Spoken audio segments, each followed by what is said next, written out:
मुझे लोगों ने बोला है कि काफ़ी अलग है, आपका जो ट्रेलर है वो काफ़ी अलग है। और ये ब्लैक एंड व्हाइट है क्योंकि मैं आशुतोष की लाइन चुनाऊंगा, ये बहुत अच्छी बात बोलते हैं। सर आप ही बोलिए ना, मुझे त्रास दी वाली सर, बहुत अच्छी बात। नहीं नहीं सर की भाषा में सुनेंगे, उनके मुँह से सुनेंगे तो बहुत ही अच्छा होगा।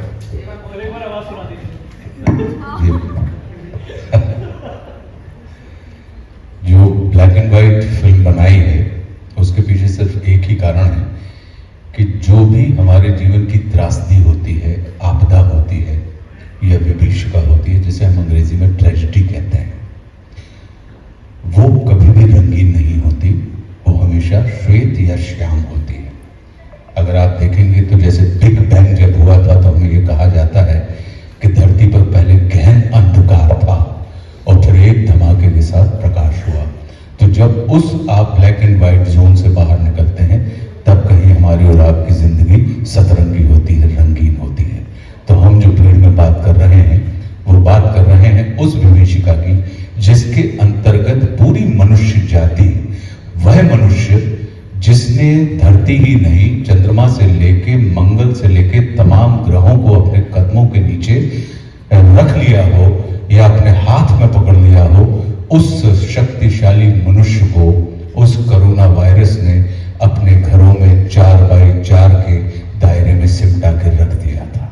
तो आप ये सोच सकते हैं कि ये कितनी बड़ी आपदा थी मनुष्य जीवन में जो हमारे और आपके सामने निकल के आई। और उसके पीछे वजह सिर्फ यही थी कि वो दौर जो था वो ब्लैक एंड व्हाइट का था। अगर आपकी कोई सतरंगी यादें हों लॉकडाउन की या कोरोना काल की तो मुझे बताइए कि ऐसा अगर आपको लगता हो कि अगर आप उसे रंगीन याद कर सकें, मतलब हम तो नहीं कर सकते। ये है तो आपदा बिल्कुल गुरुत्वाकर्षण के जैसी होती है। जैसे पृथ्वी का जो ग्रेविटेशनल फोर्स होता है वो ये नहीं देखता कि ऊपर से पुण्यात्मा गिर रहा है या पापात्मा गिर रहा है, अगड़ा गिर रहा है या पिछड़ा गिर रहा है, हिंदू गिर रहा है या मुसलमान गिर रहा है। उसका धर्म होता है कि जो कुछ भी ऊपर से नीचे की तरफ आएगा वो अपनी तरफ खींच लेगा। तो जो आपदा होती है वो भी किसी वर्ग, वर्ण या जाति या धर्म या देश काल परिस्थितियों को नहीं देखती, वो सिर्फ आपदा होती है। और उस आपदा के संपर्क में आने वाला प्रत्येक मनुष्य, उसकी तमाम विशेषताएं समाप्त हो जाती हैं। और जब व्यक्ति की विशेषताएं समाप्त हो जाती हैं तब वो भीड़ में कन्वर्ट हो जाता है और भीड़ के जैसा दिखाई देने लगता है। तो मुझे लगता है कि ये जो ट्रेजेडी थी उसने हमारी और आपकी समस्त विशेषताओं को समाप्त कर दिया था। इसलिए हमारी फिल्म भीड़ है कि जिसमें विशेष लोग भी शेष हम रिलेट कर पाए क्योंकि और हमने जो फिल्म शूट की है वो कोविड टाइम में की है। ऐसा नहीं था कि कोविड उस टाइम चला गया था, हम लोग ऑफकोर्स प्रोटोकॉल्स फॉलो कर रहे थे, गाइडलाइंस फॉलो कर रहे थे। तो हमारे आसपास था कोविड तब भी, तो वो जहन में तो था ही कि अभी भी ये कोविड जो है वो गया नहीं है, इधर ही है। लेकिन जो चीज़ें हमने महसूस की, जैसे हम सब ने देखा ऑफकोर्स जब कितने हज़ारों माइग्रेंट वर्कर्स जब चल जा रहे थे वापस अपने अपने घरों में, तो वो तस्वीरें बहुत ही पावरफुल थी, वो बहुत ही दिल जलाने वाली तस्वीरें थी। तो वो सब हमारे दिलों में रह गई, हमारे दिमाग में रह गई। और फिर हमने जब फिल्म शुरू की तो माइग्रेंट वर्कर्स के ऊपर भी इसका एक चैप्टर हमारी कहानी जो बेस्ड है कि कैसे वो लोग जब गए वापस, तो वही जब वो हमने सिर्फ वही तस्वीरों तक देखा उन्हें, लेकिन उसके बाद उनके साथ क्या हुआ, क्या वो वापस पहुँचे या अगर पहुँचे तो घर पहुँच पाए कि नहीं पहुँच पाए।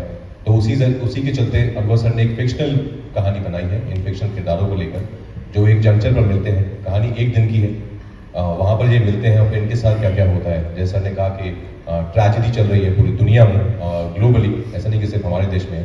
तो उसमें जब ये मिलते हैं तो कौन कैसा, सबकी ह्यूमन नेचर जो है बाहर निकल के आने लगते हैं। हमारी फिल्म उस बारे में, ह्यूमन स्पिरिट के बारे में है। हमारी फिल्म एक्चुअली होप के बारे में है। हमारी फिल्म एक बहुत ही पॉजिटिविटी के ऊपर मैसेज देने की कोशिश कर रही है और पूरा का पूरा विश्व प्रसिद्ध रहा है। तो ये आपकी भी फिल्म है और जैसी हमारी यादें हैं वैसी ही मुझे लगता है कि आपकी यादें होंगी। इसमें आप भी अपनी पत्रकारिता के कारण आपको देखना पता लगा होगा कि कितनी नई नई टेक्निक्स आ गई थी कि हम ऑनलाइन काम करने लगे। तो सारी की सारी चीज़ें हम दूर रहते हुए कर रहे थे। क्यों? क्योंकि क्योंकि कोविड जिस तरीके से था कि पहले पता लगा कि भाई सैनिटाइजर से इस्तेमाल कर लीजिए, फिर पता लगा कि नहीं ये मेटल पे इतनी देर रहता है, फिर लगा कि प्लास्टिक पे इतनी देर रहता है, फिर आपने देखा होगा कि अगर लिफ्ट में कोई चल रहा है तो वो पिन से उसके बटन को दबा रहा है, फिर आजू बाजू से निकलने, फिर देखने, अचानक लगा कि नहीं देखने से होने लगा है, फिर लगा कि हवा से होने लगा है, कई किस्म की तमाम चीजें थी और इसका सीधा संबंध जीवन से था। और इस विश्व में ऐसा कोई व्यक्ति नहीं होगा जो आज की तारीख में हम और आप सब जीवित हैं जिसके किसी एक जानने वाले ने जीवन ना खोया हो पूरे विश्व में। मुझे लगता है ये इतनी बड़ी भयानक भयंकर त्रासदी थी जिसने मनुष्य के अहम को तोड़कर उसके अंदर मनुष्यता का निर्माण किया था और सोई हुई मनुष्यता को जगाने का काम किया था, क्योंकि मनुष्यता जागती ही तब है जब हमारा जीवन संकट में आ जाता है। तो हमारी जो फिल्म है भीड़ की जो कहानी है वो मनुष्यता की कहानी है। क्यों? क्योंकि वो मृत्यु से जीवन की तरफ भागने वाले कदम हैं जो निरंतर कहीं ना कहीं उनको जीवन की आशा है उस दिशा में भाग रहे हैं और उस रास्ते में पड़ने वाली तमाम बाधाएं या तमाम चुनौतियां उनके जीवन में कहीं ना कहीं मनुष्यता का विकास कर रही हैं। अब रही बात मेरी, तो कोविड में मैंने जो सीखा, मुझे लगा कि हमारे जीवन में लग्जरी से ज्यादा महत्व हमारी नेसेसिटी का है कि हम चाहें तो हम बहुत सामान्य जीवन में जी सकते हैं, हम बहुत सारी व्यर्थ के अपव्यय करते हैं। दूसरी चीज, हम दुनिया से तो जुड़ जाते हैं, संसार से तो जुड़ जाते हैं, लेकिन परिवार से और स्वयं से नहीं जुड़ पाते हैं। लोग ऐसा करते नहीं हैं। ये आप सही कह रहे हैं कि जितने भी हमारे एक्शन सीक्वेंसेस होते हैं उसमें एक एक्टर दूसरे एक्टर की बॉडी को टच भी नहीं करता है, लेकिन कभी कभी मौके की नजाकत के हिसाब से या शॉट की रिक्वायरमेंट के हिसाब से जब दोनों एक्टर सहमत होते हैं इसमें कि नहीं वो इम्पैक्ट, क्योंकि एक ही शॉट में वो सीन होना है और होने के तुरंत बाद उसमें कहीं कोई बीच में कट नहीं है, तो आपको वो फिंगरप्रिंट भी यहाँ पर चाहिए है और साथ में उस किस्म का एक थरथराता हुआ। जब आपने कभी झापड़ खाया है तो आप पिताजी से या मम्मी से? हाँ सर। खाया है? नहीं? अच्छा, तो जो झन्नाटेदार थप्पड़ के बाद मुझे बताओ कि आपके गाल की ये मसल्स हिलती थी कि नहीं हिलती थी? थोड़ी देर तक सन्न होता रहता था। और वो उसी मूवमेंट के लिए कभी कभी एक्टर जब अपने राजकुमार जैसे जो अभिनेता हैं ये किसी भी किरदार की खाल में घुस जाते हैं।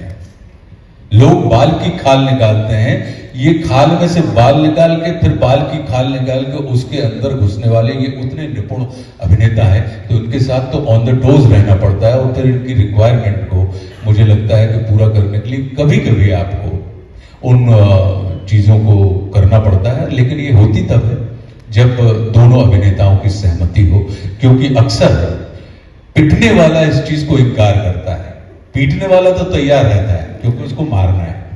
लेकिन अक्सर ऐसा होता है हम अभिनेताओं में कि जिसको ब्लो लेना है या झापड़ लेना है वो सहज नहीं होते हैं। यहाँ पे केस में उल्टा था कि पीटने वाला सहज नहीं था, लेकिन पिटने वाला कह रहा था कि नहीं आप मारिए, आप संकोच मत करिए, ये आवश्यक है, आप करेंगे क्योंकि ये एक शॉट में होना है सीन। हमारी लाइट भी जा रही है, हमारी एक दिन की कहानी है, लाइट भी जा रही है, तमाम चीजें हो रही हैं और वो जो इम्पैक्ट है वो शक्ल पे भी आना चाहिए, वो झापड़ का भी, ह्यूमिलेशन का भी, आक्रोश का भी और अंदर का जो पैथोस है, करुणा है, जो इस किरदार की जो इनका सूर्य प्रताप का जो किरदार है उस किरदार की जो करुणा है, ये तमाम चीजें आनी चाहिए। उधर से आते हैं। देखिए फिल्म लैंग्वेज में बात करेंगे तो हीरो की परिभाषा डेफिनेशन कुछ और है, हालांकि मैंने कभी उस टर्म को यूज नहीं किया है हीरो। मुझे बहुत अजीब लगता है टर्म यूज करना कि मैं हीरो, मैं एक्टर। मुझे लगता है कि हीरो जब सेकंड लॉकडाउन जो हुआ था, जिस तरह से हमने देखा कितने सारे हम सब आपस में मिलकर किस तरह से एक दूसरे के लिए खड़े थे, तो मेरे लिए वो सब हीरो है। आई थिंक कोई भी इंसान जो दूसरे इंसान की जिंदगी में कुछ अच्छा बदलाव ला सकता है by might be doing a very small thing for the other person. I think he or she is a hero for me. तो वो हीरो है हमारे लिए आई थिंक। और जो बॉर्डर पे लोग खड़े हैं हमारे, वो हीरो हैं। हम सब तो एक्टर्स हैं, लेकिन हीरो जो है वो सोसाइटी से ही आते हैं।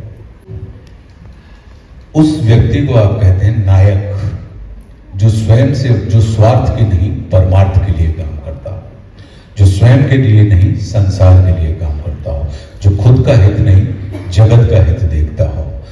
नायक वो होता है जो सत्ता के पीछे नहीं, जिसके पीछे सत्ता भागती है। सत्ता से मतलब मैं पॉलिटिकल से मत जोड़िएगा, सत्ता से मतलब होता है एक चमकती हुई शक्ति, जो समाज के पीछे नहीं, जिसके पीछे समाज चलता है, जो अपनी संपत्ति को समाज की संपत्ति मानता है, अपनी ऊर्जा को वो समाज की ऊर्जा मानता है। मुझे लगता है कि ऐसे लोगों को आप नायक कहते हैं। और नायक जो होता है वो आम आदमी के अगर आप खास होना चाहते हैं तो आप आम हो जाइए, तभी फलों का राजा आम कहलाता है। बाकी आपने अमरूद को या बड़े वाले उसको खरबूज को जो इतना बड़ा है उसको नहीं कहा, फलों के राजा को आपने आम को ही फलों का राजा बनाया, क्योंकि वो इतना आम है इसलिए वो सबसे अधिक खास हो गया। कैसे आशु सर बोलते हैं, मैं बहुत बड़ा फैन रहा हूँ इनका। इनके तमाम जो काम है मैंने सब देखे हैं। और फिल्म में हालांकि क्योंकि जैसे हमने बताया कि लाइट कम होती थी, वक्त बहुत कम होता था, तो वहां पर हम लोग, मैं जैसे आप उनको सुनते हैं ना, वैसे हम भी बस बैठ जाते थे कि सर आप बोलिए, बस हम बस सुनना चाहते हैं, क्योंकि वो इतना अच्छा बोलते हैं, इतना नॉलेज, इतना ज्ञान है उनके पास।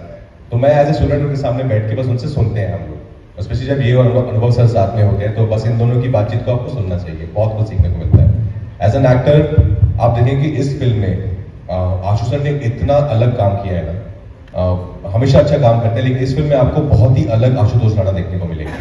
इन्होंने बहुत ब्रेक किया अपने आप को इस फिल्म के लिए। आसान नहीं है। आई थिंक जिस तरह का किरदार है वो बहुत ईजी होता है, उससे हम कई बार जिसको गो विद द फ्लो के एक सीनियर है और उनकी अथॉरिटी है, जिस तरह से उन्होंने उसमें एक बहुत अपनी तरीके का ह्यूमर भी डाला है, जिसको आपको समझ नहीं दिया कि आपको इस बात को बुरा लगना चाहिए कि आपको हंसना चाहिए। आई थिंक वो सब इनका योगदान है। इतने प्रतिभाशाली, एक तो उनके साथ बैठती बहुत हिंदी निकलती है, ये बहुत कंटेजियस है। इतने टैलेंटेड हैं और दुश्मन संघर्ष से लेकर भीड़ तक मैंने सिर्फ सीखा है इनसे कैसे परफॉर्मेंस देनी है, कैसे काम करना है और कैसे बाकी चीजों की नॉलेज होना भी लाइफ में बहुत जरूरी है। राजकुमार